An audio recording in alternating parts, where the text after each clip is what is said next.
বৈশাখের এই উৎসবটাকে আমি অনেক ভালোবাসি। আমার কাছে চৈত্র সংক্রান্তিটা হচ্ছে আরও বেশি রকমের স্মৃতি। উৎসবটা তো সবার, এখানে কোনো আলাদা করে ধর্মীয় উৎসব না, এটা উৎসবটা সবাই। এটা আসলে আস্তে আস্তে যখন একটু কমার্শিয়াল হওয়া শুরু করলো, তখন এই আমাদের বাঙালিয়ানা বিষয়টাও একটু কমার্শিয়াল হতে শুরু করেছে।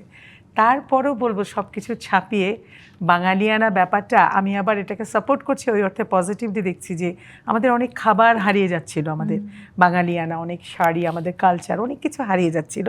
আজকে আবার এদের কল্যাণে যারা এগুলো নিয়ে কাজ করছে, যেমন এখন ডালা, আজকে আমি আস্তে আস্তে আমার একটা ফ্রেন্ড বলছে যে তার ভাই তাদের বোনকে ডালা পাঠিয়েছে বৈশাখের, সেটার মধ্যে এরকম অনেক কিছুই ছিল, একেবারে বাঙালি খাবার, এই খাবারগুলো কিন্তু হারিয়ে যাচ্ছিল, এই পোশাকগুলো একরকম হারিয়ে যাচ্ছিল।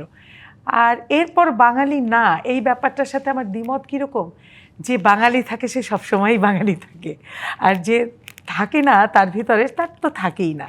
তবে এই উৎসবটা আমার কাছে মানে ভীষণ মনে হয় যে একটা উৎসবের জন্য অপেক্ষা করি, ভালো লাগে, অনেক স্মৃতি। যেমন আমার কাছে চৈত্র সংক্রান্তিটা হচ্ছে আরও বেশি রকমের স্মৃতি এবং বেশি ভালো লাগার। এবং আরেকটা বিষয় হচ্ছে যে আসলেই চৈত্র সংক্রান্তি হচ্ছে যে বলে না, মুছে যাক গ্লানি ঘুচে যাক জড়া, মানে একেবারেই পরিষ্কার পরিচ্ছন্ন।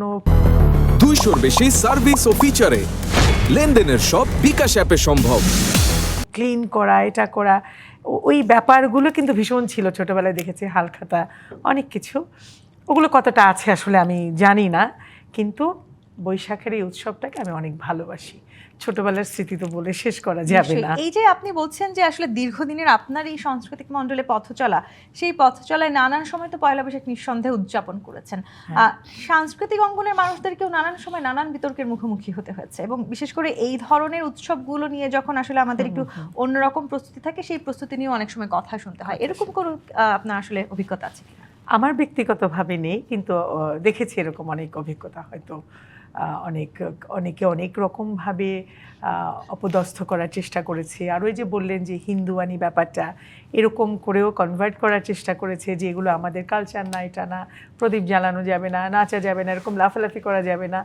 তো এগুলো থাকবে, উনি যেটা বলছিলেন যে সবই থাকবে, হ্যাঁ, সব কিছু ছাপিয়ে যে উৎসবটা কীভাবে হওয়া উচিত, এবং ওটাই হচ্ছে আসল ব্যাপার, যে বিতর্ক না রেখে বা অন্যান্য যা বলে যে একটা উৎসব সুন্দরভাবে হওয়াটা। এবং আমার তো মনে হয় এবার খুবই সুন্দরভাবে উৎসবটা হয়েছে, খুবই। আমি সারাদিন টেলিভিশনে যা দেখছি, মানে যে একটা ভয় ভীতি আমাদের একটু কাজ করছিল, সেইটা আমি জানি অনেক দূর পর্যন্ত তো করতে পেরেছে মানুষ, মনের আনন্দে উৎসবটা করতে পেরেছে।